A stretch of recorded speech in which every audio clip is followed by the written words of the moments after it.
explicado. Você de casa pode participar. O tema da tribuna de hoje é astrofísica. Mande a sua pergunta sobre astronomia, sobre física, sobre vários assuntos que você tenha dúvida aqui para o professor Alexandre. Ele está à sua disposição para responder as suas perguntas através do fone fax da Rede Vida 0, o código da operadora é 17 33558432, ou pode enviar e-mail também para tribunarp@redevida.com.br.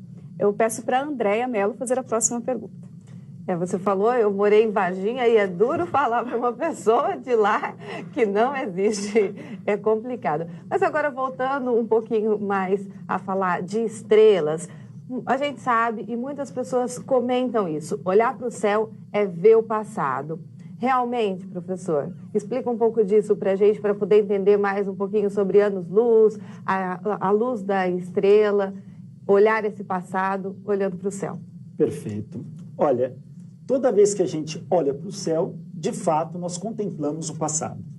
Por quê? Uma estrela, ela emite luz. A luz, ela viaja pelo espaço. Quando você acende uma lanterna, a luz sai da lanterna e se propaga pelo espaço em linha reta.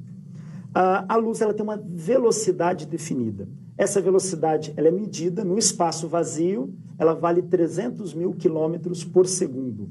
Ou seja, em um segundo, a luz viaja 300 mil quilômetros. Equivale a, mais ou menos, em um segundo, a luz dar 7,5 voltas em torno do planeta Terra. Mas lembre-se, a luz se propaga de maneira retilínea.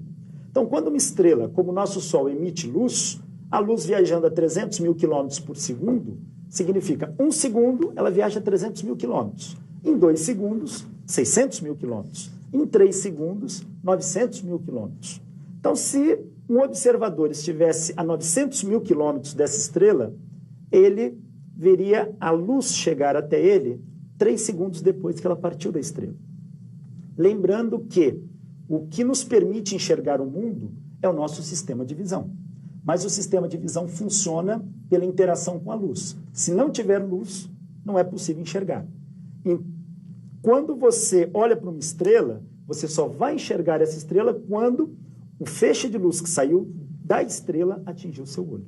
Portanto, se você está a 900 mil quilômetros, ele gastou 3 segundos. Portanto, quando você observa a estrela, você já se passaram 3 segundos.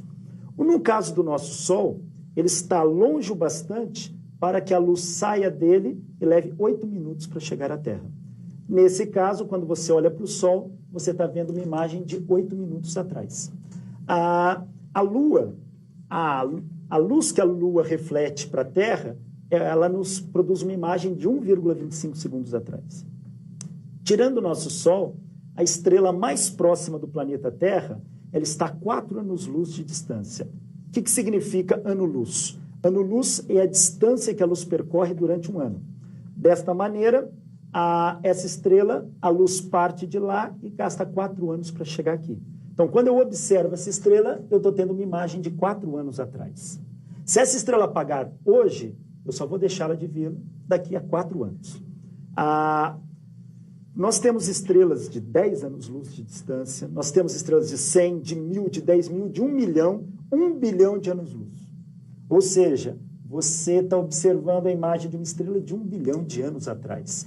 É dessa maneira que os astrofísicos conseguem coletar informações a respeito da chamada origem do universo, ou pelo menos o momento mais próximo do Big Bang.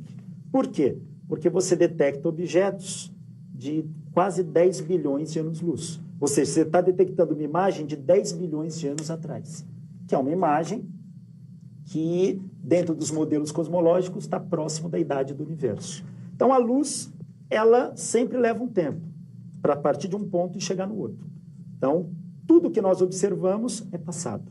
Até mesmo a gente aqui. A luz que bate no seu corpo, reflete, chega aos meus olhos, ela gasta um tempo para sair do seu corpo e chegar aos meus olhos. Quando chega, eu não estou vendo você naquele instante, mas sim num instante passado. E quanto tempo é nesse caso, mais ou menos? Alguns bilionésimos de segundo. Então, aqui a gente não percebe. Tem que estar distante bastante. Ok, eu vou pedir para o Aurélio, que também é físico, fazer a próxima pergunta. Bom, Alexandre, você já falou um pouco sobre disco voador, sobre ETs. Eu queria que você explicasse um pouco, né, que o Sol é uma estrela. né? Então, sabemos que o sistema solar contém 8 planetas, além de planetas anões e tudo mais. Existem milhares de estrelas. Já foi detectado algum planeta fora do nosso sistema solar? Essa é uma boa pergunta. Eu me lembro, quando eu comecei a dar as primeiras palestras de astronomia, isso em 91, 92, eu costumava sempre frisar, olha, até que se prove o contrário, a única estrela que tem planetas é o nosso Sol. Mas a partir do final de 93, foi detectado o primeiro planeta em outro sistema solar. Tá? A gente chama de exoplaneta. São planetas em outras estrelas, orbitando outras estrelas que não o nosso Sol. Então, de 94 para cá, começaram a descobrir uma sequência de planetas, uma quantidade cada vez maior. Esse número hoje já passa de 400 planetas exosolares. Ou seja, planetas em outros sistemas solares. Inclusive planetas com características muito próximas do planeta Terra. Esse é um estudo de ponta, um estudo que a astrofísica vem se dedicando, astrofísica de exoplanetas, e que a busca de vida fora da Terra também passa por isso. Se a gente detecta um planeta em outro sistema solar, que não o nosso, que tem uma assinatura química, uma característica espectroscópica muito parecida com a Terra, a gente poderia começar a argumentar se haveria indícios de vida naquele planeta. E uma forma de tentar detectar vida neste planeta seria fazer uma análise química de algumas moléculas, especialmente ozônio. Se tiver ozônio, é um bom indício que poderia ter vida. Mas ainda a vida não foi detectada. Mas planetas em outros sistemas solares, mais de 400 já. Professor, chega uma pergunta do Paulo Inácio de Paula, ele é de Socorro, São Paulo. Ele disse que leu a obra Hiperespaço e a obra defende a existência de universos paralelos em 11 dimensões. Ele pergunta se existe mesmo universos paralelos ou é somente uma especulação científica. Veja, o livro Hiperespaço, do autor Michio Kaku, um físico renomado, é um livro fantástico. Ele acaba descrevendo como que poderia se formar os chamados universos paralelos. Ele discute um pouco de teoria de cordas, que é um modelo para entender as forças fundamentais da natureza, desde que a física, no século XX, passa a conhecer as interações nucleares, descobre-se que existem 4 forças dominantes no universo. A força nuclear forte, a força nuclear fraca, a força eletromagnética e a força gravitacional.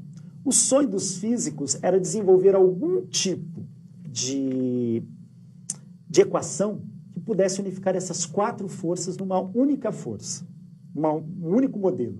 Com isso, a gente passaria a descrever o comportamento do universo. Esse é o sonho. Einstein sonhou com isso. E, como consequência desses estudos, surge o chamado modelo padrão, o modelo das partículas fundamentais.